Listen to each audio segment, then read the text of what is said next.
വിടരും. കാരണം അവർക്കറിയാം റാഫേൽ തലതിരിഞ്ഞത് എഴുത്തിൽ മാത്രമാണെന്ന്. കഴിഞ്ഞ 20 വർഷമായി നാട്ടുകാരുടെ റാഫേലേട്ടൻ അഥവാ തിരിച്ചെഴുത്താശാൻ തലതിരിഞ്ഞാണ് നടപ്പ്. 7 ഭാഷ 5 തരത്തിൽ തിരിച്ചും മറിച്ചും തലതിരിച്ചും റാഫേലേട്ടൻ എഴുതും. വല്ലഭന് പുല്ലുമായുധമെന്നാണല്ലോ പഴമൊഴി. ചിലപ്പോൾ റാഫേലേട്ടൻ ചുണ്ടുകൊണ്ടും കാലുകൊണ്ടും പുറം തിരിഞ്ഞു നിന്നുമൊക്കെ എഴുതി കളയും.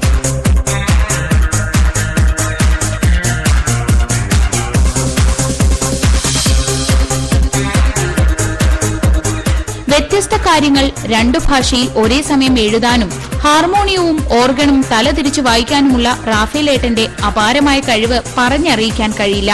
കാരണം കണ്ടു തന്നെ അറിയണം.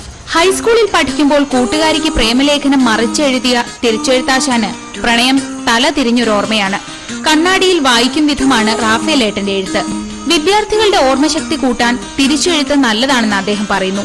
ഇപ്പോൾ കണ്ണു മൂടിക്കെട്ടി തിരിച്ചെഴുതാനുള്ള സാഹസ ശ്രമത്തിലാണ്. പഠിക്കുന്ന സമയത്ത് കൂട്ടുകാർക്ക് ഞാനിങ്ങനെ എഴുതി കൊടുക്കുമായിരുന്നു. ഇങ്ങനെ എൻ്റെ വീട്ടിൽ പോയി കണ്ണാടി നോക്കി വായിക്കാമെന്ന് പറഞ്ഞുകൊണ്ട് കൊടുത്ത് അങ്ങനെ ഒരു ഇതിൻ്റെ ഉള്ളിലുണ്ടായിരുന്നു. പിന്നെ അത് ഞാൻ മറിച്ച് വീണ്ടും അതിനെ വ്യത്യസ്ത രൂപങ്ങളിലേക്ക് മാറ്റി തിരിച്ചെഴുതി നോക്കി. അപ്പോൾ പുറമെ മറ്റുള്ളവർക്ക് വളരെ ഇഷ്ടപ്പെട്ടതുകൊണ്ട് ഇപ്പോൾ പ്രോഗ്രാമായിട്ട് അക്ഷരമായ ജനം എന്ന് പറഞ്ഞിട്ട് പ്രോഗ്രാം നടത്തിക്കൊണ്ടിരിക്കുകയാണ്.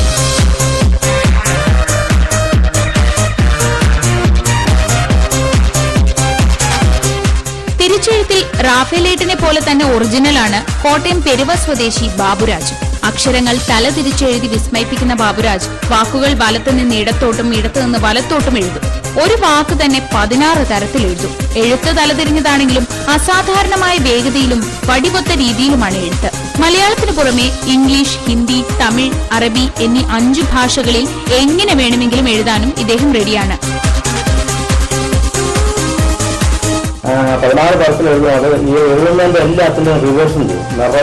നെർവഫെക്റ്റിനെ റിവേഴ്സ് ചെയ്യും, സാധാരണ റിവേഴ്സ് ചെയ്യും, അതുപോലെ തലതിരിച്ചെഴുതുന്നത് റിവേഴ്സ് ചെയ്യും. റിവേഴ്സ് എന്ന് പറയുമ്പോൾ കൃത്യമായിട്ട് നമ്മൾ നേരെ എഴുതുന്നത് നമ്മൾ ടിവിയിലൂടെ റിവേഴ്സ് കണ്ടാൽ എങ്ങനെ വരുന്നു അതേപോലെ തന്നെയാണ് റിവേഴ്സ് ചെയ്യുന്നത്. മുൻപ് സാക്ഷരതാ അധ്യാപകനായിരുന്ന ബാബുരാജ് തന്റെ വിദ്യാർത്ഥികളായ പ്രായമേറിയവർക്ക് വേണ്ടിയാണ് അക്ഷരങ്ങൾ തലതിരിച്ച് എഴുതി തുടങ്ങിയത്. എഴുത്തിപ്പോൾ കടലാസിൽ നിന്ന് കമ്പ്യൂട്ടറിലേക്കുമായി. നാടകം, ചെറുകഥ, കവിത എന്നീ മേഖലകളിലും ഒരു കൈവച്ചിട്ടുള്ള ബാബുരാജ് കമ്പ്യൂട്ടർ ഡിസൈനറാണ്. എന്തായാലും ബാബുരാജിന്റെയും റാഫേലിന്റെയും തലതിരിഞ്ഞ നടപടികൾ ഇരുവരെയും കണ്ണാടി എഴുത്തിന്റെ അമരത്ത് എത്തിച്ചിരിക്കുകയാണ്.